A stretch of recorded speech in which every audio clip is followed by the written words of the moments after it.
الحمد لله والصلاة والسلام على رسول الله وعلى آله وصحبه ومن والاه. اللهم علمنا ما ينفعنا وانفعنا بما علمتنا وزدنا علما. رب اشرح لي صدري ويسر لي أمري واحلل عقدة من لساني يفقهوا قولي. أما بعد. So, last time we stopped at the topic of al-Ijma' and we spoke about its two types, which are al-Ijma' as-Sarih and al-Ijma' as-Sukuti.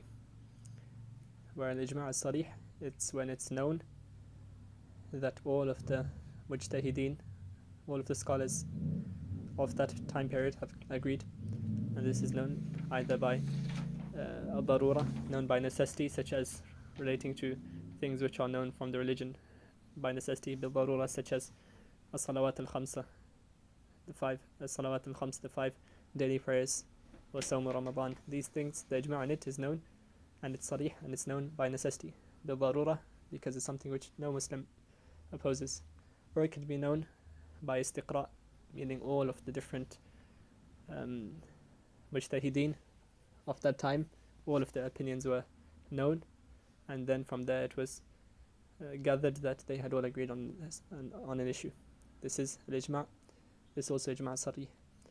And al-ijma' as-sukuti, we said it is when the opinion of a sahabi becomes very well known, and it's not known that any other sahabi opposed him. And we said that there's khilaf on whether al-ijma' as-sukuti is an evidence, except when there is tatabu' al-qurun, when it's a long time period after that, any generation after generation, and still no one opposes, then this becomes kasarih. Then this is also a form of ijma' which is sarih, and there's no khilaf in it in this situation. Also, ijma' can be divided into something which is ijma' qat'i and ijma' dhanni. Al-ijma' al-qat'i, it is the one which is known for certain, and there is no yaqeen in this ijma' occurring. And al-ijma' al-dhanni, it's one where it is assumed, or it's likely that there is ijma', but we cannot say for sure that it 100% was. So, referring back to al-ijma' al-sarih, we said it could be something which is known by necessity, such as as-salawat al-khams and things like that, where there's no doubt in there being agreement upon this. Then that sort of ijma' is qat'i, it is known by necessity. And ijma' which is not qat'i, yani which is dhanni, speculative, it is like, for example, ijma' on things such as music being haram, tahrim al-ma'azif, or other sort of things where those ulama who have narrated ijma' on it have done so based on tatabbu' wal istiqra', following up the statements of the fuqaha of generation of the sahaba and those after them, and they don't see anyone opposing them. So then this sort of ijma' is dhanni, speculative, because it's possible that someone did oppose it and we don't know of it, though it's unlikely. And the person who rejects a ijma' which is qat'i, then this is kufr. And as for one who rejects an ijma' which is dhanni, then this is not kufr. And so if the person who rejects it, al-ijma' al-dhanni, by ijtihad, as a scholar, if a scholar does so, then there's no sin upon them. And if it's a person who's doing it yani bighayr al-ahliyya, they're not a person of knowledge and they do it yani either out of following desires or out of another reason, then they would be then that would be fisq. It would be yufsaq, yani yufassaq. He would be considered a fasiq for doing so. Now, also regarding this, the ijma' which is qat'i, a person who rejects it, we said that this is kufr, but whether the person becomes a kafir or not, it depends on whether this ijma' is something which is ma'lum min ad-din bil-darura, yani ijma' qat'i zahir, open, or is ijma' qat'i khafi. So al-ijma' al-qat'i, which is zahir, meaning it is one which is well known amongst everyone, such as 5 salawat being obligatory and fasting Ramadan. Is that so? Even if something is, for example, the 5 prayers, and there's a hadith about Quran, like Waqimu Salah, and a hadith like Yes. about the 5 pillars of Islam. So then, what do you mean there's ijma'? Is it so? Ijma' is not only a matter that might not necessarily be clear from the Quran and Sunnah. Whether it's clear or whether it's not clear, there can be ijma'. So there's ijma' on things which are clear, such as the 5 salawat, and Allah being one, and Rasul sallallahu alaihi wasallam being the last Prophet and so on. And there are also ijma' on issues which are not clearly mentioned in the Quran and Sunnah. And there can be ijma' on both. But one of the things that the fuqaha do mention is that it's not correct to say that there's ijma' on something on which the ijma' being evidence is based on that assumption, such as saying that Allah subhanahu wa ta'ala is, or saying that the Quran is from Allah, or the Sunnah is from Allah subhanahu wa ta'ala. Such things you can't say that there's ijma' on the Quran being revelation from Allah, even though there is technically, because that would be dawr. It would be proving itself by itself, since they're using ijma' as an evidence. It's based on the assumption that the Quran is an evidence. So you can't say that there's ijma' on the Quran being an evidence, because this would become what's the English word for it? Dawr. A circular argument. So al-ijma', as I mentioned, al-ijma' which is qat'i, which is certain, this can be zahir, open and clear, such as the issue of as-salawat al-khams, or it could be khafi, meaning it might be hidden from some people who don't have knowledge, such as, for example, there's an ijma' which is qat'i, that a man cannot marry a woman and her auntie at the same time. This is ijma' which is qat'i, certain. But a person who is a jahil, who is not a scholar, might not know that. So they might say that no, there's no ijma' on such a thing, and in such a case that they would not become a kafir, because this is something which is khafi, which some people might not know of. And al-dhuhur wal-khafa, how clear and unclear something is, this depends on various qara'in factors, such as the person's situation and the how much knowledge they have access to and things like that. Allah alim. Now, so you said وَخُذْ بِالْإِجْمَاعِ أي الصَّرِيحِ ثُمَّ السُّكُوتِ. بالقطع الظاهر is kafir. Yes, person. Yes, inkar of something which is مجمع عليه إجماعا قطعيا ظاهرا, such as the salawat al-khams or wujub al-zakah and things like that, and the person becomes kafir.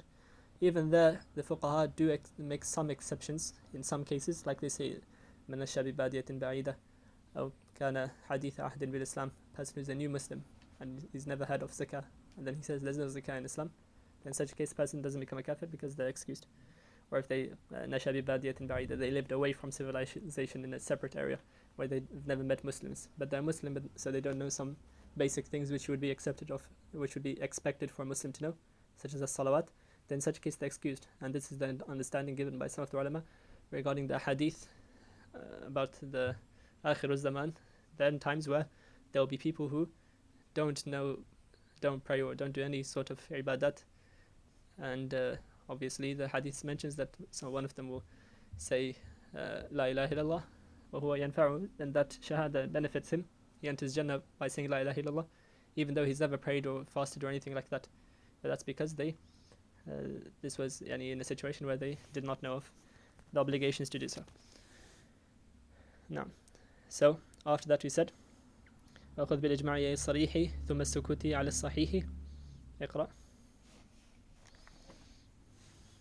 وخذ بالإجماع أي الصريح ثم السكوت على الصحيح وشرطه اتفاقهم جميعا أي فقهاء عصره تشريعا ولم يكن قبل خلاف الاستقر أو أجمع المامون فيه واستمر. No. So here it says that the condition وشرطه اتفاقهم جميعا أي فقهاء عصره تشريعا. The condition for al-ijma' is it has to be اتفاقهم, يعني اتفاق المجتهدين أو اتفاق فقهاء العصر. So that we already mentioned, that it has to be the agreement of the fuqaha. So the opinion of an ami, a regular person, is not considered an ijma', and the opinion of a fasiq is also not given consideration in an ijma', and the opinion of a kafir is of course not given consideration in ijma'. Likewise, it has to be tashri'an, yani ijma' is only an evidence in masail ad-din, masail relating to a religion. As for ijma' in other things, in other masail, then this is not an evidence. So, such as, for example, if everyone if all of the people in the world have ijma', or all of the Muslimin have ijma' that any matter not relating to religion, like they say the best car is a Lamborghini, for example, افتراضا. Would this be an evidence? Then the person would have to say that the best car is a Lamborghini because there's ijma' of the Muslimin on this. No, because this is not a masala which is diniya. And the same thing would apply to masail such as those relating to other sciences outside of Islam, such as maths or physics or something. If all of the scholars in that science agree, that still doesn't make it an evidence because it is not tashri', it's not one relating to masail of deen. As for masail of deen, fiqh and aqidah, in those things there is ijma'. نعم. It says أي فقهاء عصره تشريعا. After that,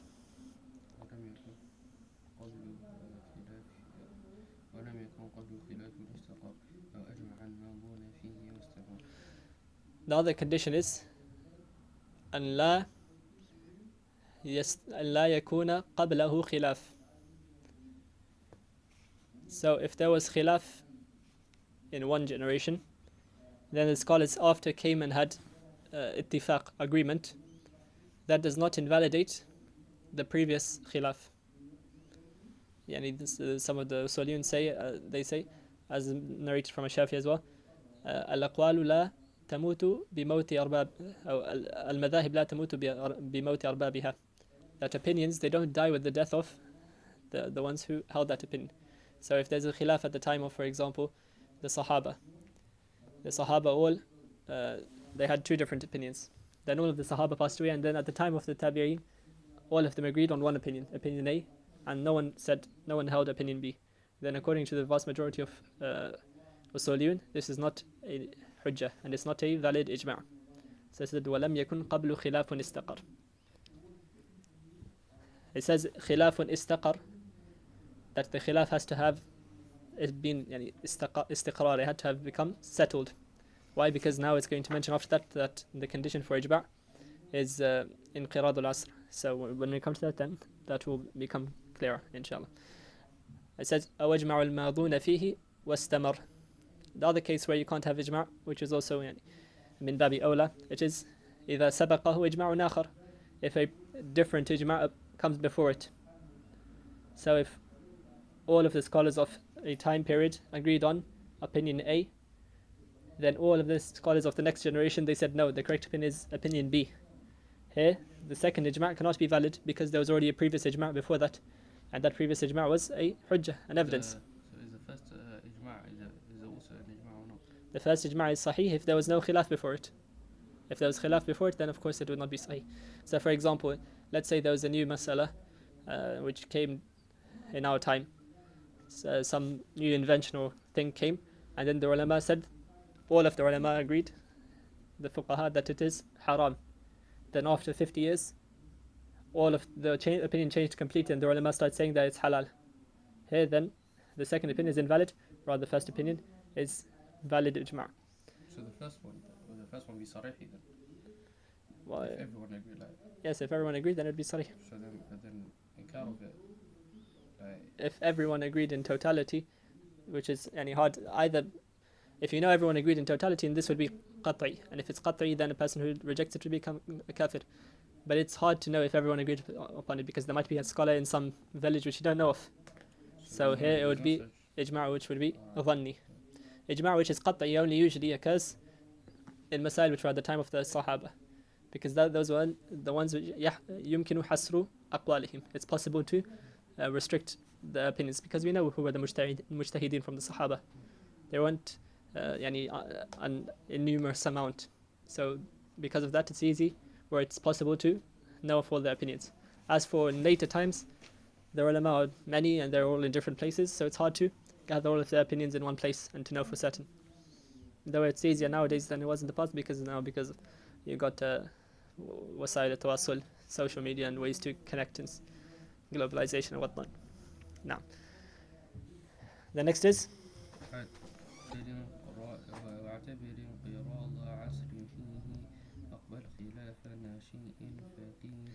now, another condition here, which is mentioned by the Hanabila and some other usuliyun, though the majority don't consider it to be a shart, a condition, it is inqirad al-asr. What inqirad al-asr means is that when an ijma' occurs, that ijma' doesn't become mustaqir, doesn't become settled and established and in evidence, yani eternal evidence, until all of those mujtahideen of those time pass away. Why? Because it's possible that if they all agree now, one of them later, another time, might change his opinion. And because if he changes his opinion, if one of them changes his opinion, then the ijma' becomes invalid. So because it's in the same time period when those mujtahideen are still alive, but if one of them changes their opinion after, then the ijma' becomes invalid. Clear? But then couldn't it come under as in we're only talking about ijma' sarih here. Yes. Same thing would apply to ijma' sukuti. And if one opinion becomes very well known and no one's known to oppose that opinion, then this only becomes an ijma' after all of the scholars of that time period have passed away. Because if one of them is alive, then they could still oppose that opinion later on before they die. So this will not be inqirad al-asr. Inqirad al-asr means that the mujtahideen of that time period, of that asr, all pass away. And It's also called inqirad al-asr. inqirad al-asr. This is another condition. The same thing applies for khilaf. If there's a khilaf on a mas'ala, on a nazila, a mas'ala which occurs at a specific time, a new mas'ala, where there's no previous opinions on it, if in the beginning there's khilaf, then before the end of that time period, before the death of those scholars, they all come into agreement, then that khilaf is no longer valid and the ijma' is valid. So this is how there's inqirad al-asr is a condition for the ijma' to be valid. It's also a condition for the khilaf to be valid. Because if ijma' occurs before inqirad al-asr, then the khilaf is cancelled. Such as at the time of the Sahaba, there were cases where they differed on an issue, then they all agreed upon it at the end. Such as on the khilaf of Abu Bakr radiallahu anhu. In the beginning there was khilaf, who should be the Khalifa after the Prophet sallallahu alaihi wasallam. Then eventually they all agreed upon Abu Bakr radiallahu anhu. So because the khilaf, it didn't remain, then it became invalid. Before the time period ended, those who had the opposing opinion changed their opinion and agreed. How did they change that? As in they openly said, is it the bay'ah they changed their opinion? Yes, or the bay'ah, and clear that after it was not known that anyone after Abu Bakr radiallahu anhu became a Khalifa, no one opposed that. But don't you only have to oppose like once to? Well, there was dalala liridahum. There was a sign and an indicator that they agreed with it and they didn't have a problem with it. Or otherwise, then if there wasn't, then it would be khilaf. Likewise, for example, other issues such as Jam'u al-Mushaf in the beginning, gathering the Mushaf of the Quran. Umar radiallahu anhu said to Abu Bakr, how are you going to do something which the Prophet ﷺ didn't do? And then when they discussed it, eventually he changed his opinion and went back to the opinion of Abu Bakr. Same thing, then Zayd ibn Thabit came and then he said, how are you going to do something which the Prophet ﷺ didn't do? Then after he changed his opinion, he agreed to it. And then it became an ijma' after that when the Mus'haf was gathered at the time of Abu Bakr radiallahu anhu, and then after Umar and then Uthman radiallahu anhu when it was made into al-Mus'haf al-Ithman. So those who don't believe that Abu Bakr should have been Khalifa, as in isn't that inkar of ijma'? None of the Sahaba considered that, and the mujtahideen at those time were the Sahaba. The laymen, some people who after became misguided, firstly that was at the time of Abu Bakr radiallahu anhu, that was later on, and secondly they weren't mujtahideen, they weren't scholars aslan, rather they were awam, laymen. The people who, no, as in those who opposed thingy, wouldn't that be inkar of ijma' sarih? Well, they don't consider it to be sarih, because they think that this was, some say that, and for example the Shia, they say that Ali radiallahu anhu didn't agree with this, rather he was unable to enforce his power and things like that. So do the Shia accept ijma' sarih? They say that the ijma' is only the ijma' of Ahlul Bayt. That's why even in the books of Usul, they mention that the agreement of Ahlul Bayt is not a hujjah, khilaf in the Shia, whereas the Shia say that the agreement of Ahlul Bayt is a hujjah.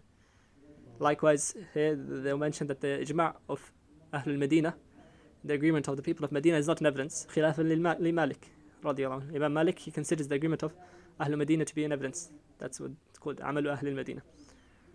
And As in the city? the people, the scholars of the people of Medina. Is it Medina?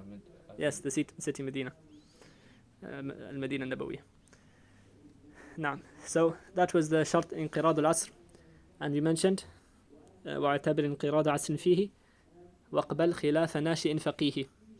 This is another issue which relates to انقراض العصر, which is that قبول رأي فقيه ناشئ, to accept the khilaf of a new mujtahid at that time before انقراض العصر happens.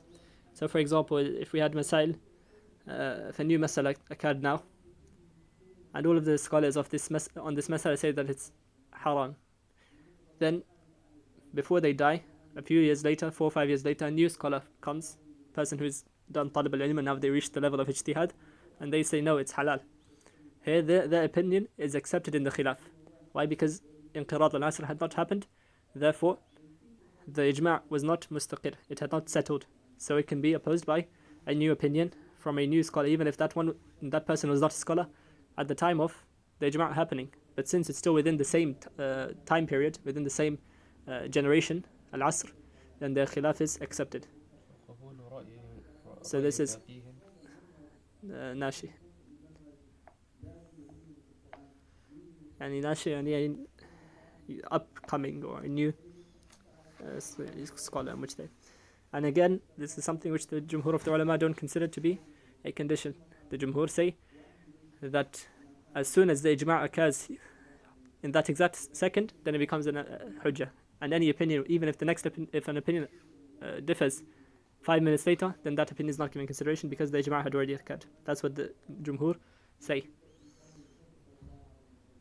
And the evidence to oppose that is that there was issues at the time of the Sahaba where there was khilaf and then ijma' occurred.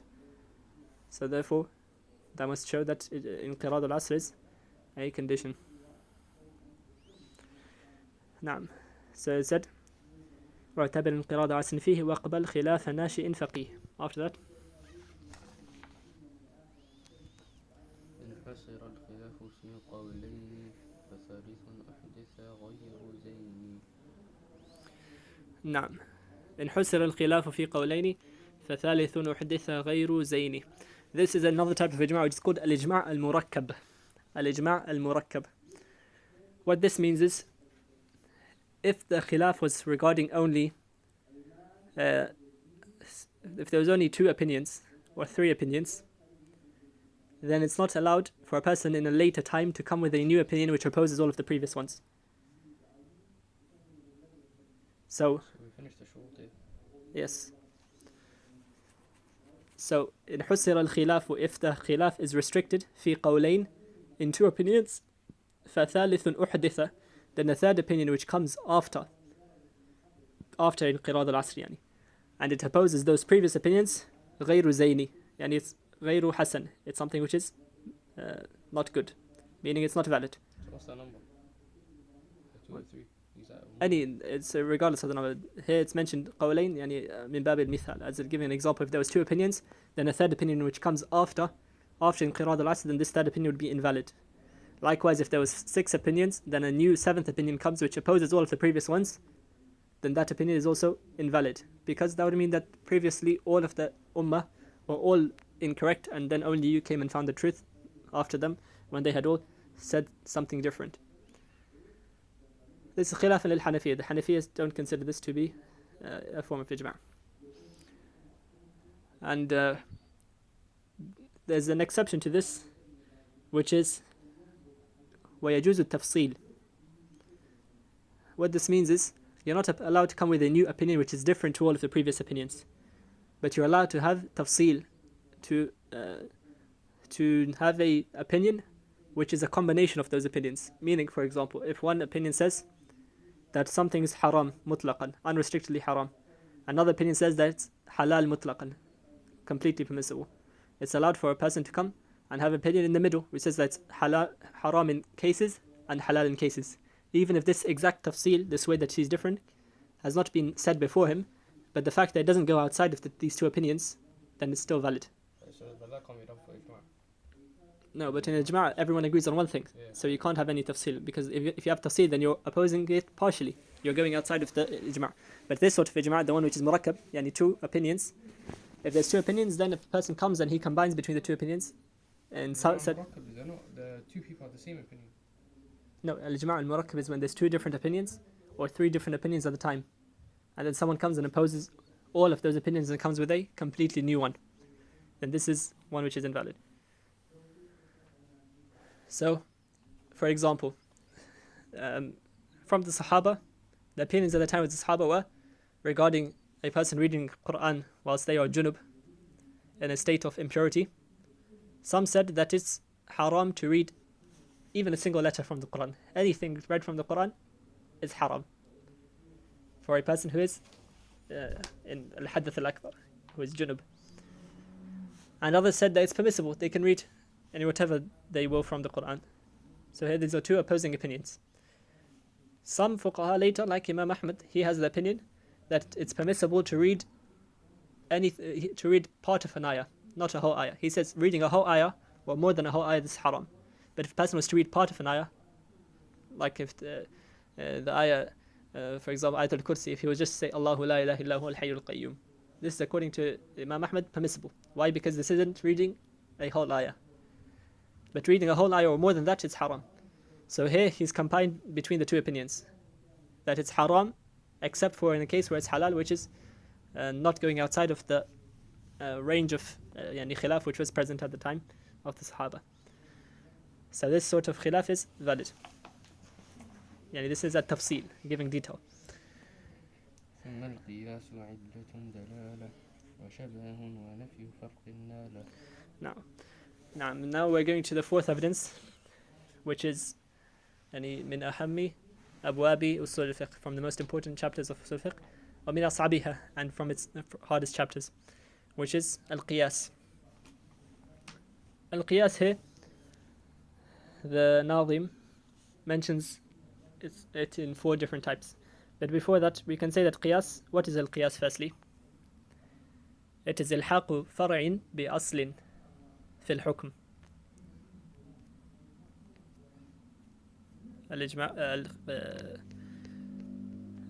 القياس, it is إلحاق فرع بأصل في الحكم, to attach a فرع, يعني a branch, to an أصل, to the original, في الحكم in its ruling. What's a فرع, what's an أصل? الأصل لغة in language it is ما يبنى عليه غيره, what has something built upon it. And in al-istilah, in the terminology, it's similar to that. They say ما له فرع, which is basically the same thing. And al-far', it is ما يبنى على غيره, what's built upon something else. So for example, we say that for example, alcohol is haram. Then we will say also that other drugs are also haram, based on qiyas, analogy based on alcohol, because of them having the same illah, the same reason, which is al-iskar, that it intoxicates. This is al-far' wal-asl. So what's the far'? The far' is the one which is the qiyas is being done to, which is the other drugs. Wal-asl, it is the one which the qiyas is being done from, which is taking from, the analogy is being taken from, which is the alcohol, al-khamr. We'll come to the arkan of qiyas after, inshallah. I'll mention them. So al-qiyas, it is two types, two main types. There is qiyas al-tard wa qiyas al-aks.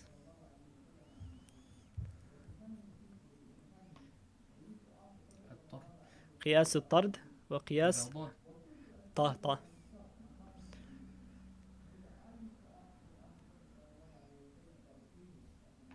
وقياس العكس.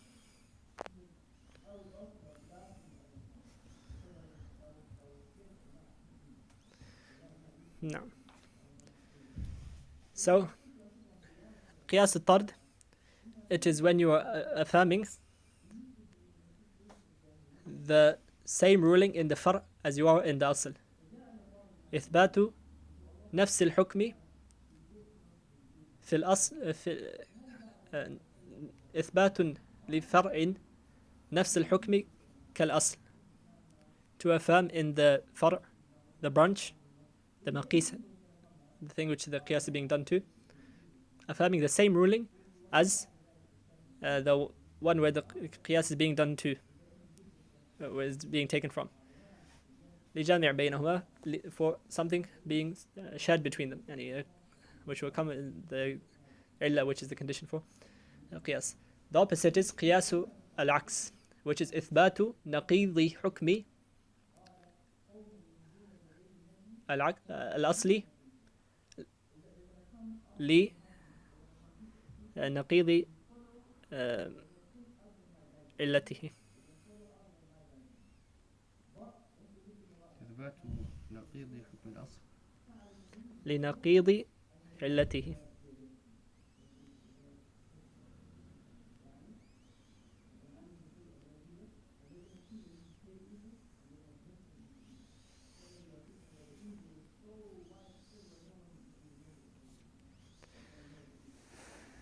What this means is, for example, in the hadith, the Prophet said, وَفِي بُضْعِ أَحَدِكُمْ صَدَقَةٌ, in one of you, and having sexual relations with the wife, there is sadaqah, there is reward.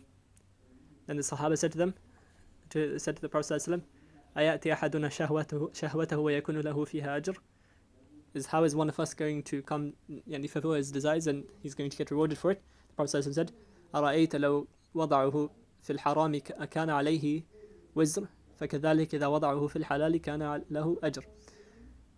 Do you see how if he was to have fulfilled his shahwa, his desires, in a haram way, there would have been sin for him?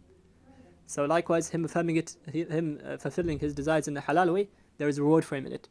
So here this is opposite, the opposite ruling. نقيض حكمه, because the illah, the reason, is the opposite as well. This is doing it for fulfilling the shahwa in a haram way, this is fulfilling it in a halal way. So this is قياس العكس. Now, another way to categorize qiyas now, it is how the Shaykh is going to mention here, which is by mentioning the four types of qiyas here. The four types of qiyas are قياس العلة, وقياس, the second is قياس الضلالة, قياس الدلالة,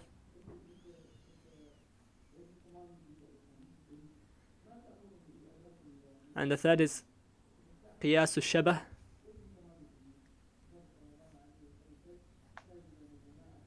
and the fourth is قياس نفي الفارق.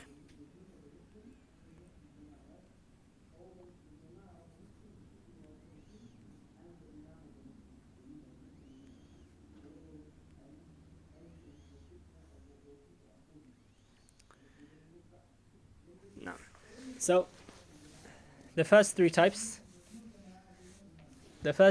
all come under the heading of قياس الجامع.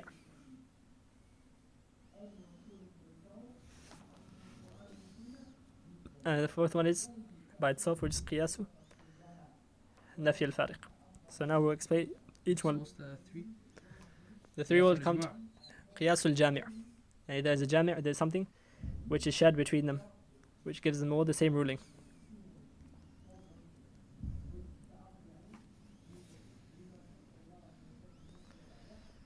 Now, so what are each of these? The first is قياس العلة, which is that أن يلحق الفرع بالأصل لوجود علة يجمع بينهما. When a far', a branch, is attached to its asl because of an illah, we already took the meaning of illah before in al-ahkam al-wad'iyya. Al-illah was ما يقتضي الحكم, وصف يقتضي الحكم, the wasf, the description or the attribute which necessitates the ruling. So لوجود العلة, because the illah is present, then this hukum takes the one as the other one. For example, alcohol is haram and other drugs are haram. Why? Because there's an illah which is between them, a shared attribute between them, which is al-iskar. So here the illah is al-iskar, intoxication. The second type is قياس الدلالة. قياس الدلالة means دلالة العلة. Here the illah is not explicitly present in the two things, but there's a reason or there's an indicator for the illah being present. What does this mean? For example, we know that a drug or a thing is intoxicating because we see that it intoxicates someone. That someone takes it and they become intoxicated, right? What if there's a substance which has never been used by anyone? So we can't say that here the illah is al-iskar, because we don't know, is this actually muskir or not? Is this intoxicating or not? But there can be a dalala lil-illah, an indicator for the illah. For example, we see that this substance has a high percentage of an intoxicating ingredient, such as ethanol, which is alcohol. So here, the illah is not the presence of this chemical, but the presence of the chemical, it is a dalil, it is an evidence, an indicator for the illah being iskar, intoxication. So here the illah is not present itself, but there's a dalil, an indicator for its presence, such as in this case, the percentage of the intoxicating element.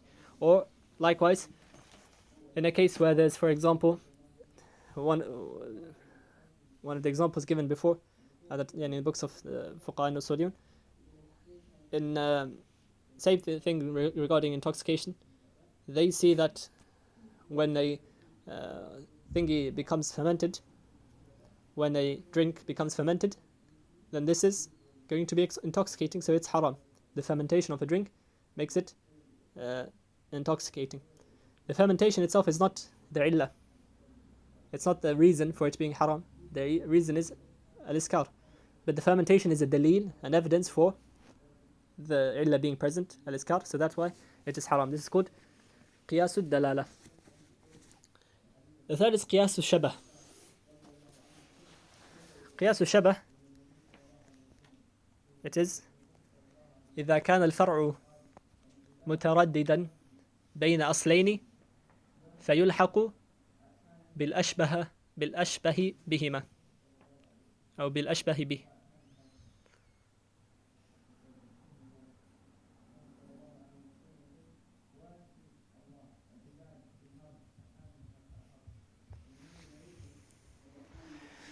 So what this means is, where you have a far', a mas'ala, this mas'ala resembles two different things.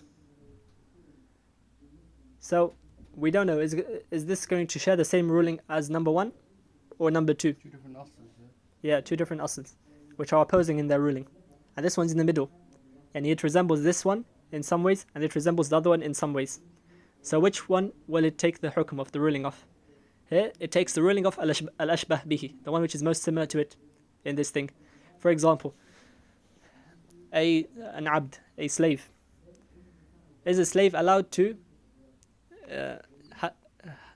have al-milkiyah, to own something? If the master, the slave owner, gives him something and says, this is yours, does that become his milk, his possession or not?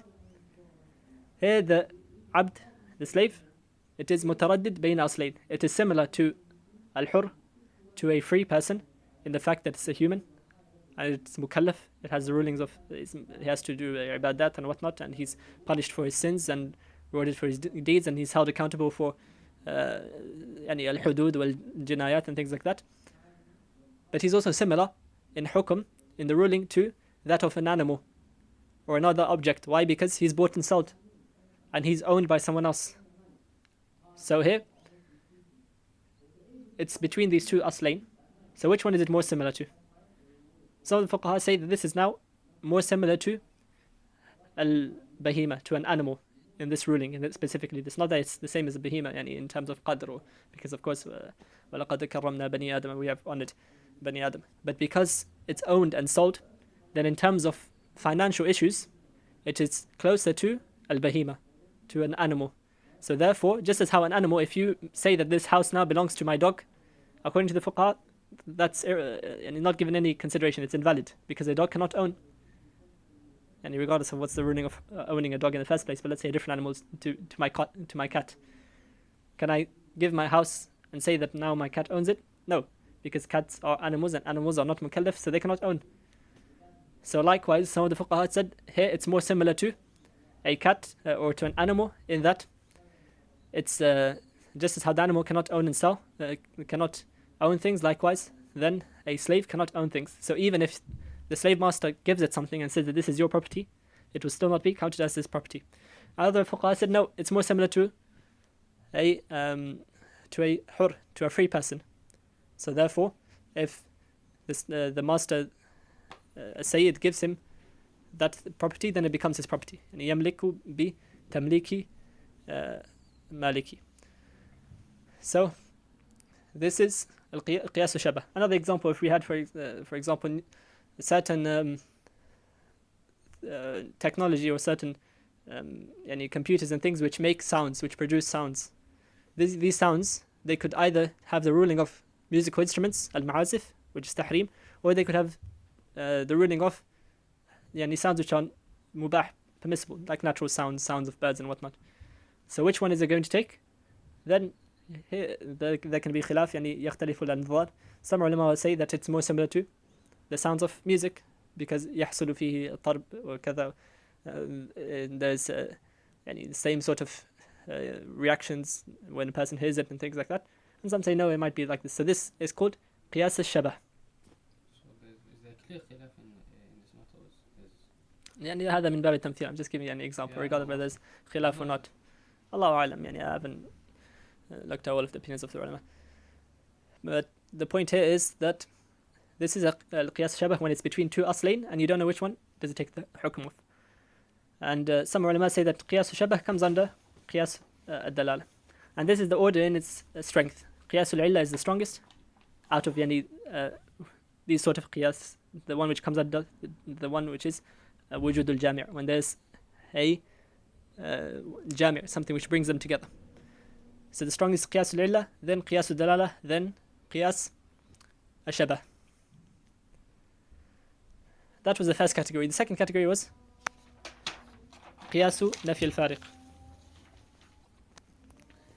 قياس نفي الفارق, it is to say that there is no لا فرق بينهما بين الفرع والأصل في الأوصاف فيلحق به في الحكم.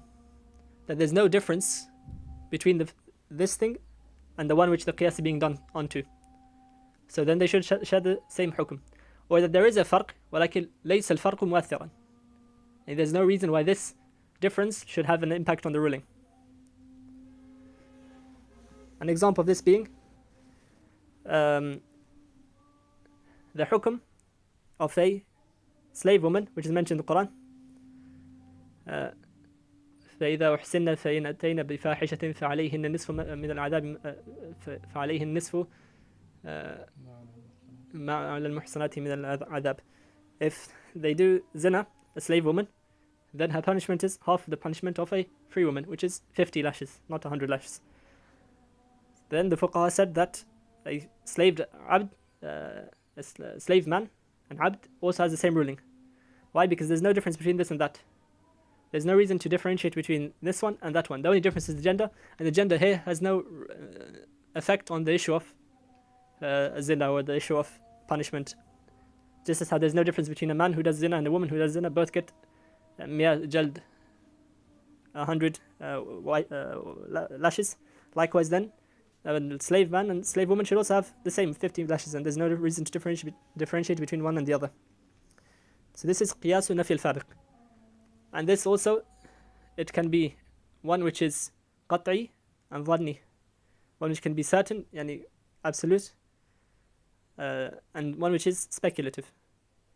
So an example of al-qat'i, something which is certain, is such as in the ayah where it says فَلَا تَقُلْ لَهُمَا أُفْ. Don't say to your parents uff. Then likewise, saying a different word which would also show anger or shows this tadajjur, then that would also have the same ruling. This is qiyas which is qat'i. And this قياس نفي الفرق, it is قياس which is يعني the strongest form of قياس. And another categorization of قياس would be قياس جلي وقياس خفي. So which one was it? So they were saying if to your parents to say something like CNT, it would be قطعي. Yes, يعني it would be مقطوع به. Which one would be ظني? Yes. Which one would be ظني? ظني would be like the case. For example, some of the ulama say that you see if a person he kills a person by accident, وَمَنْ يَقْتُلْ مُؤْمِنًا خَطَأً فَتَحْرِيرُ رَقَبَةٍ مُؤْمِنَةٍ وَدِيَةٌ مُسَلَّمَةٌ إِلَى أَهْلِهِ لَا يَصَدَّقُوا. Then there's a kafara which they have to free a slave, or if they're not able to, then they fast 60 days.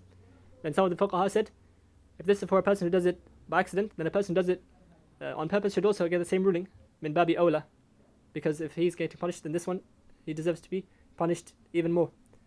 So they say this is قياس نفي الفارق, يعني it's the same thing, there's no difference. The fact that it's by accident is not a... There's no need for, is there any need for قياس the hadith? There's no hadith which says that. لا يحل الدم امرئ. Of course it's haram, but the question is not about haram, it's about whether there's a kafara if they do so. If you kafara, so yes, they get expiation. Whether they have to fast 60 days or free a slave, or that, if not able to, then fast 60 days. If a person kills them on purpose. So wait, if the person kills them on purpose and the family chooses not to kill them, yeah, then it's the question of yes, whether they have to fast, they have to free a slave or fast 6 days or not. So some of the fuqaha said that this is يعني قياس أولوي. قياس أولوي is a form of يعني قياس نفي الفارق. So then they should also have the same ruling. And others say that no, this is not the case because that is kafara. The sin is forgiven for doing so. As for this is because it's on purpose, and there's no kafara for something which is on purpose.